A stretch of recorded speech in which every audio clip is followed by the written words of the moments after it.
В общеобразовательных школах города проводится церемония вручения выпускникам аттестатов о среднем образовании.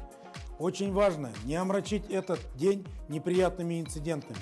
Поэтому полиция Алматы принят ряд мер, направленных на охрану общественного порядка и дорожной безопасности. Для координации действий службы подразделений своевременного реагирования на возможные изменения обстановки создан оперативный штаб. Уплотнена дислокация патрульных нарядов, усилена профилактическая работа. К тому же эти меры направлены на пресечение правонарушений с участием несовершеннолетних. Вместе с тем, полиция Алматы призывает участников дорожного движения к неукоснительному соблюдению ПДД.